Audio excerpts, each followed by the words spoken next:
Bonjour tout le monde, alors on se retrouve aujourd'hui pour une nouvelle vidéo et aujourd'hui on continue donc l'entretien de cette voiture. On est sur un Suzuki Vitara et aujourd'hui on remplace le filtre à carburant. C'est parti! Pour commencer, on va venir se rendre dans le compartiment moteur. Allez, on se rapproche. Voilà, donc on se retrouve dans le compartiment moteur. Donc le filtre à gasoil, lui, se trouve juste ici, sous le pare-brise. Donc ça va être très compliqué pour y accéder. Pour commencer, on peut se rendre dans cette petite boîte.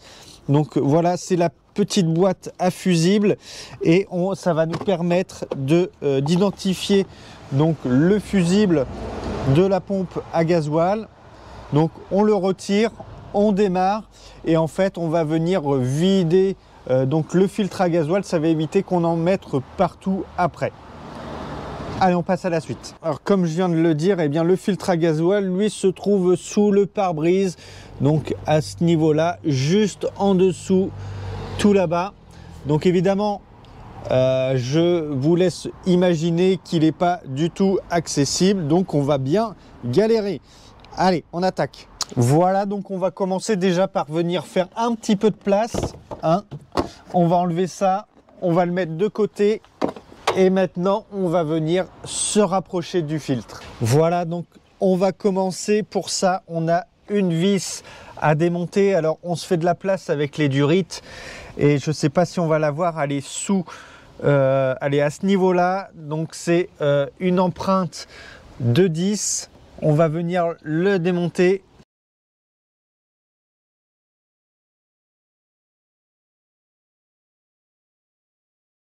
Donc voilà, maintenant on va venir retirer les durites. On a celle-ci,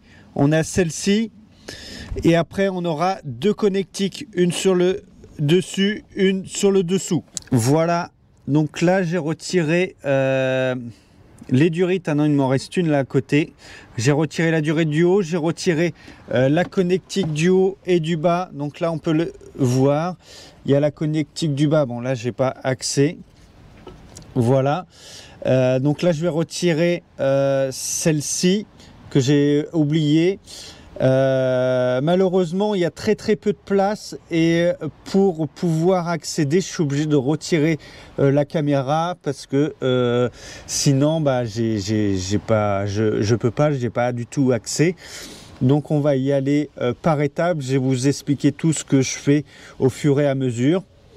D'accord, donc là je termine celle-ci et on passe à la suite. Donc ça y est, j'ai retiré la deuxième, donc je l'ai mise là. Voilà, celle-ci je l'ai mise là avec le bec vers le haut pour éviter qu'il y ait du gasoil qui coule. Maintenant, il va falloir, il y a le filtre qui est entouré donc d'une cage. Donc il va falloir l'ouvrir. Le filtre, lui, il est clipsé. Du coup, il va falloir qu'on le déclipse. Pour ça, il faut le tirer vers le haut. Donc, on n'hésite pas à ce niveau-là. Le clips, il est là. On n'hésite pas à mettre du lubrifiant pour aider à le sortir parce qu'on n'a pas beaucoup de place. Donc, toutes les méthodes sont bonnes. On fait des petits va-et-vient. Et voilà, ça y est, là, je l'ai délogé. Donc là maintenant il va falloir que je le sorte. Alors pareil, il y a très peu de place, c'est au millimètre près.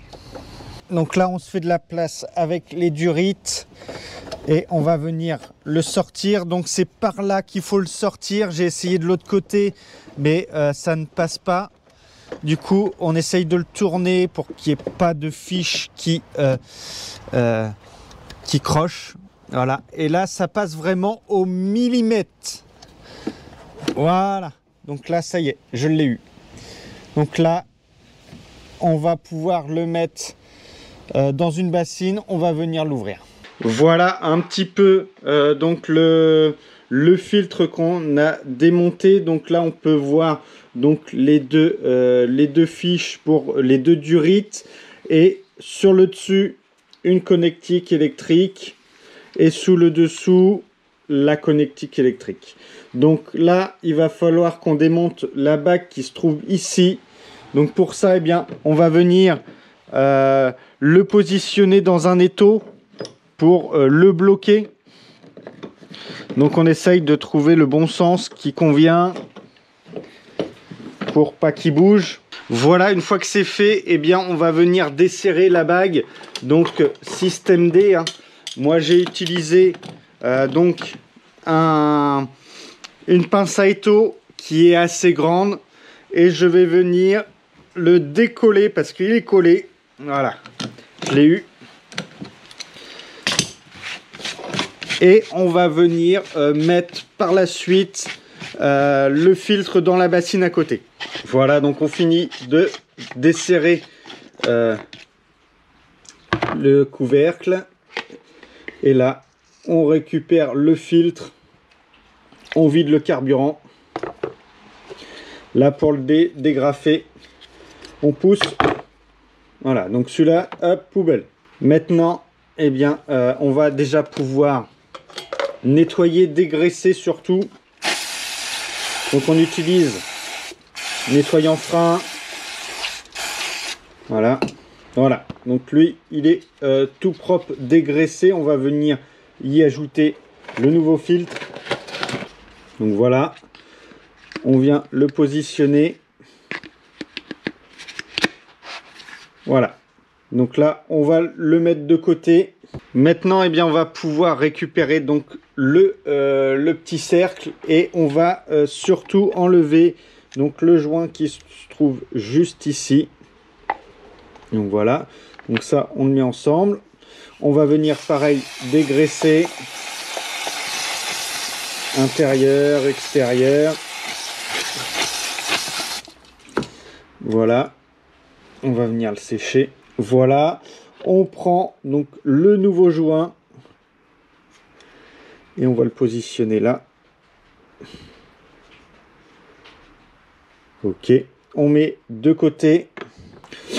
On prend donc notre cloche là. Hop, pareil, on va le dégraisser. Rectification, donc le joint se pose juste ici, jusqu'à la jointure entre la tête et le corps du filtre. Donc voilà, on le positionne bien et là on va venir presser pour mettre la bague. Voilà, donc maintenant eh bien, on va venir replacer donc notre filtre, donc toujours aussi compliqué parce qu'on a très peu de place et on va venir se rapprocher. Donc là c'est les clips qu'il faut venir engager dans le support. Donc là on va venir se rapprocher et on y retourne. Voilà, donc là je viens de replacer donc le filtre, je remets l'armature. Et après je vais venir replacer toutes les durites et toutes les connectiques.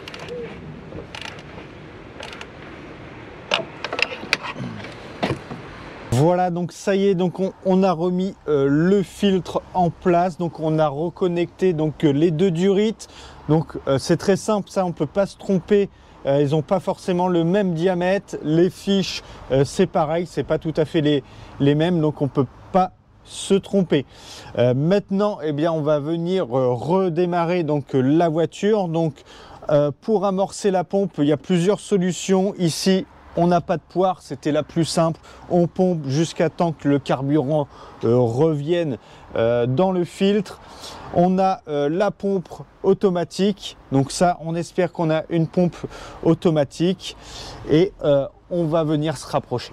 Voilà, donc maintenant pour amorcer la pompe, eh bien on va venir démarrer, donc ça va peut-être mettre un certain temps, mais il faut que le carburant revienne au filtre. Donc là on laisse tourner quelques minutes pour bien refaire la circulation du carburant. On peut donner également quelques coups d'accélération. Et voilà, donc ça y est, on a vu ensemble comment on remplaçait donc le filtre à carburant sur le Suzuki Vitara. Il y a peut-être similaire avec d'autres modèles de la marque. J'espère que ça va vous aider. Si c'est le cas, on n'hésite pas à mettre un pouce. Vous pouvez partager avec tous vos amis. Et puis, vous pouvez vous abonner. Ça fait plaisir et ça mange pas de pain. À très vite.